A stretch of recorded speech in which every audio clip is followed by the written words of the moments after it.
Hey guys, Adam Retro Moments here, standing in Akamon in the middle of Nagoya Center, and yeah, we're gonna do some game hunting today, but first some cool bakery stuff going on here with smileys, and that's very typical, you know, typical Japanese thing to do. But yeah, we're going to take a small walk here, and the destination target is Surugaya, which is getting more and more popular with tourists coming to Japan. But before talking about that store, let's take a look what we have here before entering the store. We got SURUGAYA, which is a pretty famous chain of instant noodles. And yeah, just because it's a chain, don't let it scare you, because it's actually really good, as for most of the restaurants that we have here in Japan. And SURUGAYA is actually based here around Nagoya, and you can see them pretty much everywhere over the city. And here to our left we have another pretty interesting place, which is called Maydreamin', and this is basically a cafe that you sit around and have some cute cupcakes with these girls, and yeah, you're supposed to interact with them and socialize, and you know, that's a big thing here in Japan, and to the rest of the world it's kind of weird, which I totally get, of course. So that's a place that tourists always get surprised about, of course. But anyways, we are heading towards the games now, because Surugaya is to our right here. But people are always asking me about the Lucky Cat, so I gotta show the Lucky Cat. It's up there. So if you see the Lucky Cat when you come to Nagoya, you know that you have a Surugaya right here. So Surugaya is getting more and more popular, especially with tourists, because they have really good prices on retro games, to be honest. Sometimes I even find cheaper games in Surugaya than what I do in Hardoff, depending on, you know, where the store is located. But here's the sign you need to remember: Surugaya specialty store, and some cool posters here, of course. Some newer Switch games. And this is the 4th floor with all the retro video games, all the video games in general actually. So we're gonna take a full tour for each system, all the games and so on. And here's a showcase for some display items, of course, and some pictures of winners in different competitions and so on, because you know, all these thrift stores, they are doing pretty well. So they always have competitions where you can win different kinds of things, accessories, games, yeah. You could see on the pictures there yourself. But let's go in and start. So yeah, this is how it looks like. It's pretty big in here, I would say. And to our left here we got the first showcase with yeah, newer consoles. A lot of PS5 stuff here, of course, but also some PS4, of course. Some of the more desirable items that are still popular, considering newer games. And then we also have an outlet section here, which is basically the junk section, but you know, a little bit better presented with the name outlet, I guess. And this section is for all the hardware stuff and accessories, as you can see. So most of these items are untested and a little bit in worse condition to be sold regularly, so that's the place to go. But here, my friends, are the start of the showcases for the more rare stuff and the more expensive stuff, of course, starting with some Switch stuff. Live a Live, which was a SFC game released for the Nintendo Switch, a re-release. It's a pretty cool bag there, and some other Switch games that are a little bit more desirable, like that, just like that Dead or Alive Extreme 3, that was over $100.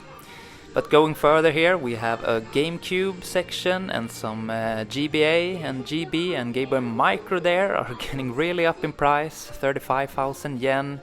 It's pretty crazy, but it is the model that is a little bit more uncommon, of course. But yeah, some boxed DSs and the likes. Always nice to see that, even though the prices are getting crazy. But then again, you have to think about the condition. They look pretty much perfect, so definitely more of a collector's piece. And we got some NEO-GEO controllers, arcade sticks, and even some hardware here, as well as the golden N64. And yeah, you can tell the prices have definitely gone up, but still, you know, you see it in very good condition behind the glass case here. So yeah, if you're a serious collector and want to get this stuff in really good condition, it's just gonna get harder and harder to find these items, of course. So yeah, the prices will rise because of that, right? And up here we got some Mega Drive stuff, very cool to see, and once again, just look at the condition, it looks absolutely amazing. And a Dreamcast here. Dreamcast is getting a little bit more expensive, but still in a really good price range. You can definitely get a boxed console for around 7,000 to 8,000, depending on the location, of course. And some more Dreamcast stuff here. We also got the Pokemon Mini Pikachu back there that you don't see that often. Some boxed Sega Saturn consoles and the Retro Freak console, which is a newly released console, but now it's been out for a while, of course, but it's actually one of the better ones. So I can definitely recommend that if you want a system that plays, you know, Mega Drive, SNES, SFC, and so on. And now in front of us we have the last two consoles released for the PC Engine NEO-GEO cards, Core Graphics and Core Graphics 2, which has a little bit different design and also another sound chip in them compared to the first release.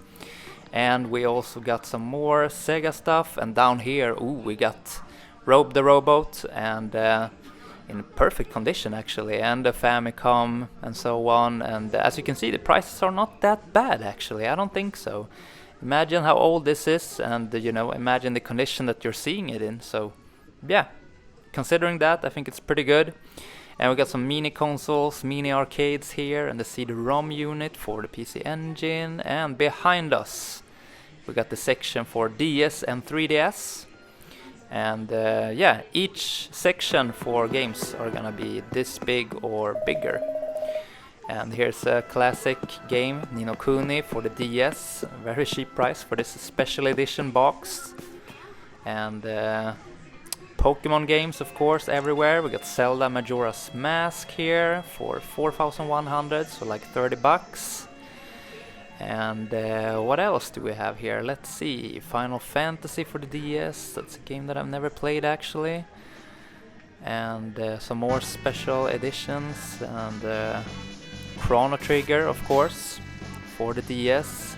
A really good version actually. It's definitely recommended, especially since the SNES version is so expensive nowadays. And here, my friends, is the other junk section for software, games, etc.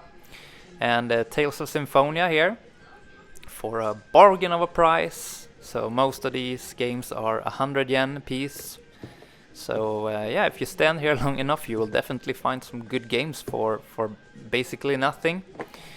And if it's more expensive than 100 yen, it actually has a sticker. So if you don't see any stickers, well, you can just assume that it's 100 yen. So yeah, that's pretty awesome. We got some Sega Saturn stuff here as well, and some Super Famicom manuals, and a box for Super Mario Land here. And yeah, some more games. Pretty cool. So if you're missing some manuals, you can always go here and check. Maybe your manual will just show up there randomly. And some cartridges, of course. Not gonna be any amazing titles there, of course, but if you're looking for a cheaper title, it could be here. Some of the more popular titles could be there as well, more like Mario World and Donkey Kong Country, for example. And here we also have Tekken 1 for the PS1. That's a pretty cool staple of a game series to own, in my opinion. Gotta love the Tekken games. First one is not that good, but in my opinion that's where it all started, so it has a special place. And as we are going further here, we have a showcase with some PlayStation stuff. Here's a PS1 screen, which is a peripheral that I've been wanting for a long time now, but it keeps going up in price, so yeah, not ready for that kind of price. But we got some PSVitas here, and some boxed PS2s, which has always kind of been, you know, expensive compared to other countries. I know that in Europe you can find, you know, PS2 Slims for half that price. So for some reason it's a little bit harder to find PS2 consoles in Japan in good condition. And moving forward, we are finally getting to some retro games. I see R-Type Delta to the right for 10,000 yen, and also Sanak X Sanak behind there, which is an arcade fast-paced shooter. Definitely recommended. It's been a little bit pricey for some time now, but it's definitely a game that I recommend that enough people are not talking about. It's that arcade quality that you want in a shooter like that. And going further here, we have Batsugan, which is a very well-known shooter for Saturn. And Twinkle Star Sprites there, of course. And also some NEO-GEO CD games behind there. Last Resort, which is a pretty cool shooter. And another cool shooter, Ikagura for the Dreamcast, the original version.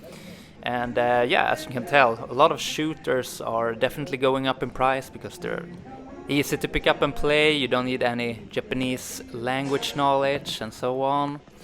And here we got some PC Engine CD games. Some beautiful, more desirable games, of course. Snatcher and Kikikai Kai for the PC Engine. Not a lot of people know about that one, but in my opinion, Pocky and Rocky is much better.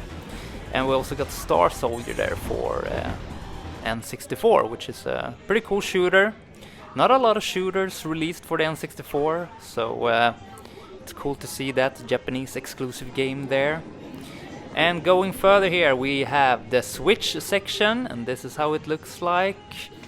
We got some Wii U games behind here, and some Wii games apparently. And here we have Ghost Squad, which is a game that I have. It's a terrific shooter from SEGA. Definitely one you need to pick up if you like light gun games. As well as this version of House of the Dead for the Wii. Also a bundle with a gun. Pretty cool. Definitely interested in that. And it's still in a good price as well. So that's definitely something to consider. And of course the Wii U section and Wii. And yeah, it's still pretty affordable in Japan. So most of the titles, especially the popular ones, are still very cheap, like a $10 or something.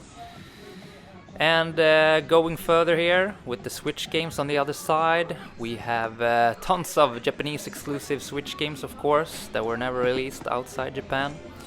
And here's a bundle for Darius, a special edition box, pretty cool to see. I love the Darius games. And some more limited edition Switch games, of course. We got Metroid Dread, which is a game that I have yet not to play. And I do like Metroid games, definitely. So yeah, since this one is a bit more 2D, I should definitely check it out. And we are continuing here on the next. This guy didn't want to move at all. On the next section, which is PS3 and PS4. We have tons of cool games that were never released outside Japan, and those are the games that I will mostly focus on, especially later on when I start collecting these games, because I'm sure that's eventually gonna happen, but right now I'm more into the retro stuff. So regular misconception about me is that I don't like newer games, but I do, of course. Why wouldn't I? I just focus more on the retro stuff because of, you know, nostalgia and, you know, memorabilia and seeing what I missed out, you know, especially for the Japanese games. So, yeah, let me know in the comments what is your favorite system to collect for and why, because I'm always interested in knowing why people pick that particular console to collect for. Anyway, on the other side we got PS4 games, of course. Not heavily into PS4 yet, like I said, but I do have a few games, and yeah, there are a lot of re-releases of games, of course, that came out for the PS4. And those re-releases are usually not what I'm looking for, because I like to have the original game, you know. But here I see Dead or Alive 6, which is a great fighting game series in my opinion. I've been playing this since Dead or Alive 1 on the PS1. So that's definitely something that I'm looking to get eventually. And I haven't even played Dead or Alive 6, to be honest. But I know that it's the last one, and number 7 was supposed to be in production and they cancel it, unfortunately. But hopefully one day it can come back. And down here, of course, some limited edition boxes for the PS4. As we're moving forward now, guys, we got some guidebooks to the right, and to our left we are getting into PS2 now, which is the console that has the biggest game library, I believe, especially in Japan. So yeah, tons of cool games for the PS2, including Res, which is a really expensive game for the Dreamcast, but here you can get it for 200 yen. That's amazing. That's amazing. Definitely recommended. And Nightmare Before Christmas. That's a game that the SEGA girl was actually recommending. And Silent Hill 2, which is, in my opinion, the best Silent Hill game. Incredible story, awesome gameplay, and a must for any horror fans, to be honest. And also, one thing to note is that it's in English, of course, so you can definitely pick that up and play it to its fullest. And Gradius and some other shooters. Ooh, Gun Survivor 3, which is a light gun game. I've been looking for this one, so I might actually pick that up. And here we have Street Fighter Zero, which is called Alpha in the West. An awesome collection of Street Fighter Alpha 1, 2, and 3. Which are some quality fighting games for sure. As we're looking at the other side of the PS2 section here. And yeah, imagine going through game by game here, showing you guys every game that's here. That would take ages. So I'm trying to pick out the best games with my naked eye here. So yeah, bear with me. Strikers 1 and 2. Definitely some quality titles. And behind there you can see the counter. Someone is actually buying some games right now. Pretty cool. And this is the section for the bigger boxes, PS2 games. And we got a classic here, Seaman. The Dreamcast game that was also ported to the PS2, where you talk to a fish. And I'm sure most of you know about this game. Incredibly funny. And here we got the second one, only released on the PS2, which is called Seaman 2. And the difference there is that you have this monkey guy on an island, and you're trying to get him to do things, build things, So you have to make him understand what he's supposed to do, and it's not always that easy. And yeah, some more cool limited edition boxes here, bigger boxes for the PS2. And it's credible to see how many more Japan got than what we got in West. Monster Hunter, of course, has been very popular for a long time in Japan now. And going further here, we got some accessories for the PS2, as well as some consoles, some more consoles, of course. So yeah. I guess these are a little bit worse condition-wise, and that's why they're here. The ones behind the glass are, as you can see, simply perfect. And PS2 steering wheel. I have some fond memories of using that one actually with Gran Turismo and Ridge Racer. And guys, we are going to the next section, which is the PS1. And who doesn't love the PS1? I love the PS1. Jumping Flash, a classic game according to some people. And yeah, Metal Slug down there, the first one, which I think that the PS1 port is actually pretty fair, it works, it's definitely playable. Rockman Dash 2 and Psychic Force, I believe, and let's see what else can be found here. Bushido Blade, of course, quality fighting game in my opinion, made by Squaresoft. Definitely something to check out if you like weapon-based fighting games, Angel Eyes behind there, and yeah, I got into the fighting game section all natural, as you could tell here. We got Fatal Fury, Wild Ambitions, which is a very controversial game, I guess. A lot of people like it just because it's Fatal Fury, and a lot of people actually dislike it, which is pretty fair to say, honestly. I tried to get into it, but I just didn't get into it. But I might give it another chance, another time. So maybe I should pick that one up as well and play it on original hardware, which is always the best experience to play these games, of course. But as you can see here, tons of PS1 games in this store. Most likely you will find what you're looking for, you know, unless it's kind of rare and it's popular, then it's probably not here unless you're lucky. But that's how it works, because this is actually a thrift store, you know. But it feels like a game store because they have so much of it. And behind us we have a shelf filled with PSP games. And PSP is a console that I have yet not dived into. I do have a PSP, but I barely have any games for it actually. So one day, hopefully, I'll dive into the PSP world. So yeah, let me know in the comments if there are any titles I should look out for, you know, especially if they're Japanese games. But just like PS1 and PS2, a lot of boxed limited editions for the PSP. Wise decision to make those for collectors, and now they're just racking up in price, as long as they're popular at least. But yeah, that's the PSP section, and this part here seems to be more of accessories for any kinds of PlayStation systems. Here we have this small Hori arcade stick, which is very tiny, as you can see, but still pretty comfortable, has a great joystick, and the buttons are alright. And we had a cool green controller there, as well as a PS1 console. And ooh, we got the Pocket Station, which you don't see that often, to be honest. Cool little knick-knack for the PlayStation that you could use some games with. And yeah, I'm not really sure exactly how it works, because I never had one. And some PS1 consoles here, of course, to be found. And the GunCon, which is still a pretty good price here. Definitely getting more expensive in the West, as people still want to play those arcade light gun games. They're always fun, always fun. And some boxed PS1s here, not to forget. Very good price, in my opinion. And boxed PS1s there as well.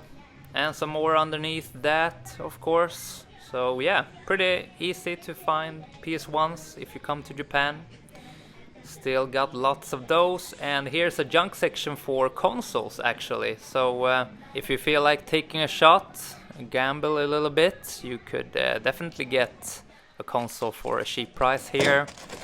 Since most of this stuff is, you know, untested, and they just throw it in here as long as it looks bad, you know. They don't want to sell it, they don't want to sell you crap. So yeah, you can definitely make a bargain here, for sure. And here's even a CD unit for the PC Engine, as well as a Game Gear.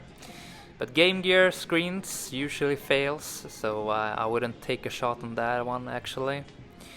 But now we're getting into PSVita, which is has a bigger section than PSP, which is interesting since PSVita failed harder than the PSP in the West.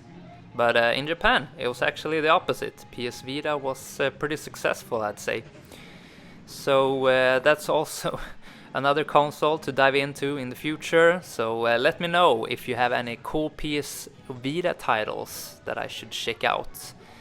I would really appreciate it. And we also have some Xbox 360 here, which is a console that was never really popular in Japan because you know, Sony PS3, that's where all the Japanese people were playing. But I mean, it's definitely cool to see Xbox 360 in the land of Japan. There are some cool import titles here that were only released in Japan, of course. Just not as many as for other systems. And on the side here we also got some OG Xbox, of course, which is a system that I've been starting to get into a little bit. It's a cool system, it's a powerhouse, and you all know it. And Famicom, now we're getting truly into the retro section here. And you know, what strikes me first is that there's a lot of boxed games here to be found for decent prices, especially the more popular games like this Super Mario Bros. 3 here. which I'm considering to pick up because I only have the PAL version of that game, but I do think that there's a certain charm to these Famicom cartridges and boxes, because they're much smaller, you know, and this is the actual original game, you know. And diving further in here, there were also some cases released for the Famicom. That's always cool to see, especially Namco love to release games in those.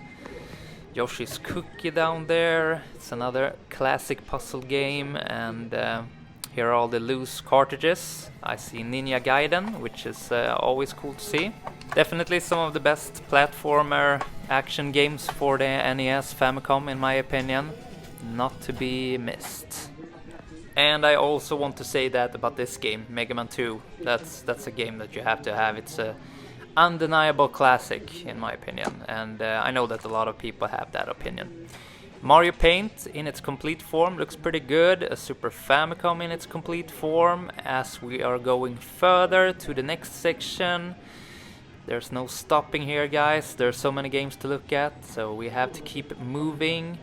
And one of my favorite sections here, the Super Famicom section, and as you can see, there are even more boxed games for the Super Famicom than the Famicom section, so yeah, it's very nice to see. But then again, Super Famicom or SNES was widely popular actually, so the amount of games was pretty high. Especially for these Donkey Kong Country games, they were really pushing it, so that's why they're still in a good price range here in Japan, you know. And here we have a game that I know a lot of people hold dearly to their hearts. It's Illusion of Time or Illusion of Gaia, which is pretty cool. Cover art on that, I have to say, definitely cooler than the ones we got in West. And here we have Contra 3, the Alien Wars, which is a classic game, a game that is mandatory to have for the Super Famicom in my opinion. And as we're going further here, I also see Super Valleys 4, which a lot of people are not too into, but if you love platformers, you will definitely get some enjoyable times with that, I'm sure. If you just try it out, it's not that bad of a game in my opinion. And Mario & Wario, Japanese exclusive game that I've been talking about a lot on this channel, so yeah, I'll just keep moving here. We got the Zelda, A Link to the Past of course, and yeah, I'll just pick out the games, you know, to let you see the prices. That's the most important thing, since so many of you want to have an update about the prices in Japan, and also some people actually going to the store and buying the games later. That's pretty cool to hear about. Let's see what we can find here. Magical Taruto, which is also a cool platformer, only released in Japan. That is very colorful, and I'm sure a lot of people would be into if they actually knew this game. Rockman X2 and 3 in alright condition, and of course they're steadily growing in price. Such a popular series of games. And on the side here we got the loose cartridges. Let's see if we can find something interesting. We got Gundam Wing Endless Duel, which is pretty cool mech fighting robot game, you know. And yeah, Chrono Trigger, of course, very very common game in Japan. And another cool platformer, only released in Japan. So if you guys wanna see some more hidden gems, Japanese exclusive SFC games, you can hit the link in the upper right corner, which is a video that I did like 3 years ago, 4 years ago now even. Or you can just go to the channel and search for hidden gems. But now we're looking at the GB section here, and here's Link's Awakening for the Game Boy, and there's also Game Boy Color and Game Boy Advance here. Yeah. Tons of Zelda games here, and the prices are not too bad actually. I would definitely say that these prices are better than some of the hardoffs that I've been to, so yeah, that says something. And we got Donkey Kong 94 here. Classic Nintendo arcade game that suits the Game Boy very well in my opinion. Definitely a game you should have for your collection if you're into Game Boy. And down here we have some more GBA games, which I think is a little bit more interesting because GBA is my favorite handheld console, and I also like these wide Japanese boxes here. F-Zero and some other cool games for this system. And down here, let's see what we have. Hamtaro, which is not the most interesting game, to be honest. But let's continue the hunt here. Let's see. The most expensive games are of course gonna be in the showcase that's coming up later, so I guess we'll just go further then, because here's the N64 section, and as you can see, there's a GameCube section above it, and yeah, these sections are pretty small actually, especially considering how cheap these games still are. So yeah, who knows what's gonna happen in a few years? Are they all gonna be gone, or what's gonna happen, you know? Are they eventually gonna raise the prices for GameCube? I feel like I've seen a raise in GameCube prices, but it's still pretty affordable, I'd say. So if you collect Japanese GameCube games, then you're pretty much good to go. There's not many super expensive titles, I would say. So that's pretty good. And you know, N64 has been really cheap for many years now. It's not a fan favorite console for Japanese people, so yeah, it's just basically tourists coming here buying these N64 games, because I know that most of the Japanese people that I know, that I've talked to, none of them are fans of the N64. They're like, no, it's PS1 or Saturn. Saturn was actually really popular in Japan back in the days. But as we're going further here, we have some accessories, and some more consoles. There's a Super Famicom standing here as well. And what else do we have? Let me see. Yeah, some more Mario Paints and the controllers. Yeah, I'm not sure if they have messed up the section here, or if there's people coming. But you know, then again, it's a thrift store, so it doesn't have to be perfect, right? This is already way better than most of the thrift stores that I know in the West, to be honest. And they also put everything in plastic, as you can see, so it feels like it's new, you know, when it's good condition and wrapped in plastic.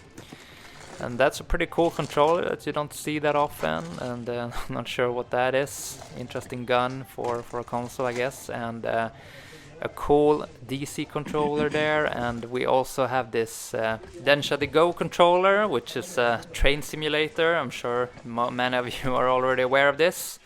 And some Saturn stuff here to the corner. Some awesome light guns, of course, for the Saturn. Virtual Cop, such a classic, and a Saturn console. Looks pretty good, actually, and as you can see, this Dreamcast also pretty good looking. No yellowing going on or any of that. That would go directly to the junk section. So you always get quality stuff of the stuff that you buy here in Japan. And a cool Neo-Geo stick for the PS2, and a loose one as well there, so you can play the PS2 ports of the Neo-Geo games, because there were actually a lot of Neo-Geo games released for the PS2. And also these anthology games are also to be found there. As we are going further to the last row here, and we got some Mega Drive games. And I always see people asking, where are the Mega Drive games, you know, especially when I go to hardoffs and book-offs, because you don't really see that many Mega Drive games, to be honest. But here you got a few of them at least, and one day the Mega Drive games will be gone from Japan. I'm pretty sure that's gonna happen, because the decrease of Mega Drive games has been crazy to see, to be honest. I can't believe, you know, every time I come back to Japan there's less and less. Yeah, it's interesting to see that the prices are not too crazy, especially with these common titles. So you know, maybe it's not a bad thing to actually higher the price a little bit, since there are not that many of the Mega Drive games left. And down under the Mega Drive section we have a section for the Mega CD games. Ernest Evans there. If you're a fan of Castlevania, you should definitely check it out. Not as great as Castlevania games, of course, but still a pretty cool title that is worth checking out, in my opinion. Beside that, we have some Saturn, which is a bit more than Mega Drive and Mega CD and even Dreamcast. There's a bit easier to find Saturn games, and that goes back to what I said earlier, that Saturn was actually really popular in Japan, fortunately, because it's a 2D powerhouse. It's such a cool console, and it's definitely a system that I'm still looking for games for. But the thing is, with this console, there were so many FMV games released, and these kind of visual novels that I'm not really into, but if you're into that, that's cool. But I never got into those games, and there are tons of these games, so I'm trying to focus on the platformers, shooters, and that one, Panzer Dragoon, that's a good game. A cool rail shooter that has been re-released for the Nintendo Switch, but didn't get as much praise as the first one here.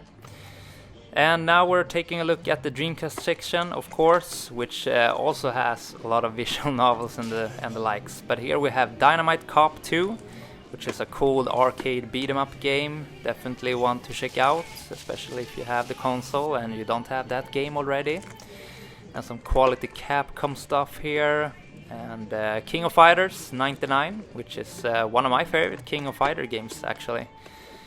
I think it holds up really well, and I like the design of the characters in that game. And we also get Shenmue, of course, that everyone knows. One of the first open world games ever, and yeah, that was pretty cool when it came out. I remember having a friend of mine, he was so into this game, and I was like, wow, I was like sitting and watching him play it, you know. And Resident Evil 2 here, of course, which is also another common game for the Dreamcast, actually. For all regions, I believe, at least PAL in Japan, so it's still pretty cheap and affordable. And personally, one of my favorite Dreamcast games is called Under Defeat. It's a helicopter shooter that I'm still looking for, but I didn't see it here, unfortunately. And going further here, we have a PC Engine section with these Hue cards and the CD-ROMs, and yeah, Star Soldier there, fantastic shooter. Let's see if we have some more cool titles here.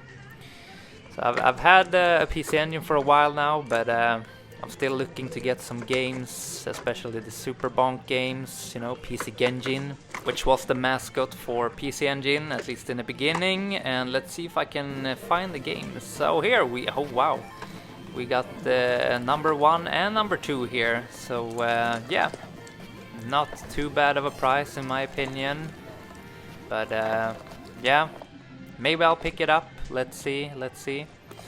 I'll think about it, of course, and check the prices. Pricecharting.com is one that I use pretty frequently nowadays to check game prices, and if I see a game for a good price here in Japan that is lower than the eBay prices and I want the game, then I'm always picking it up, you know. Because you can always sell it if you feel like, nah, I don't want this game in the collection anymore. So yeah, that's pretty much it. And let's see here, there are some titles that I'm still discovering for this system, of course. So if you have any recommendations for any Hue card games, let me know down in the comments. And going further here now, we have some Bandai WonderSwan games, which is a system that I haven't bought yet, actually, but definitely looking to get for the right price, you know, at the right time. But I've seen some cool titles for it, like Inuyasha, Rockman, and Final Fantasy, that I'm definitely curious to try out on the real original hardware, of course. And the last section here, which is the NEO-GEO, NEO-GEO Pocket, NEO-GEO CD, and NEO-GEO AES, of course. Bubble Bobble, classic game that works very well on the Pocket, I have to say. I do have it at home. And let's see, Falfasei, that's supposed to be a pretty good RPG, I've heard. And of course, a lot of fighting games, even for the Pocket, actually, since that was NEO-GEO's craft, SNK, that's what they were focusing on. And in my opinion, they pretty much perfected the 2D fighting games. And Neo-Geo CD here with the game Savage Rain, which is a pretty cool fighter. Not the best on Neo, so let's keep going here. We got Art of Fighting 2, which is pretty awesome but hard. A Real Bout Special, one of my favorites. Sam Show 2 and King of Fighters 96, which really upped the graphics on that one. It looked incredible. And the 94 there, the first one, of course. A guidebook for King of Fighters and the AES games. Fatal Fury Special, we got Fatal Fury 2 and Samurai Showdown 1, Sam Show 1, and King of Fighters 94, AOF 2, and World Heroes 2, and another Fatal Fury Special. And yeah, those are the Neo Geo AES games that you usually find here in the section, the cheaper ones, and all the other ones that are $100 or more usually goes into the display case. Oh, and down here we actually have a few Virtual Boy games. Virtual Boy, which is a pretty interesting system. A lot of people hate it, a lot of people love it, and to be honest, right now I'm somewhere in the middle, but maybe that's because I haven't played it that much. But yeah, that's pretty much it for this section, and I just want to show you guys what this section looks like. We got CDs and DVDs in here, but that's for a different channel, I guess, or another channel somewhere. But we are going to look at the last section here, which is the display case for some cool titles here, mostly Nintendo stuff. So up here we have some 3DS games that I'm not too familiar with. Rare Super Famicom games, War of the Gems, which looks fantastic. One of the later Super Famicom SNES games that simply has some amazing sprite work, to be honest. And Live Alive or Live Alive, or however you want to pronounce that game. We got that one in here, and Stone Protectors, very yellow there, but it's a game that a lot of people are not talking about. Not sure why, it seems like a pretty decent platformer. And Ghost Chaser Densei and Axley as well there, amazing games. And going down here, Castlevania for the GBA, Area of Sorrow, which is a game that I haven't played yet actually, and I guess that's kind of weird because I love Castlevania games, so maybe I should get on that. I also need to get it because I want to play it on original hardware. Sin and Punishment behind there for the N64, fantastic rail shooter, definitely a game you need to check out. But guys, that's it. This is it. This is Surugaya in Nagoya 2024. Hope you enjoy this walkthrough of the game sections, and let me know what you think about the prices, let me know what you think about this store down in the comments. And if you're still watching, I just want to thank you for doing this with me all the way through. And if you enjoyed the video, make sure to let me know by leaving a like on this video, and also make sure that you're subscribed so you're not missing the amazing videos coming from Japan. See you the next time.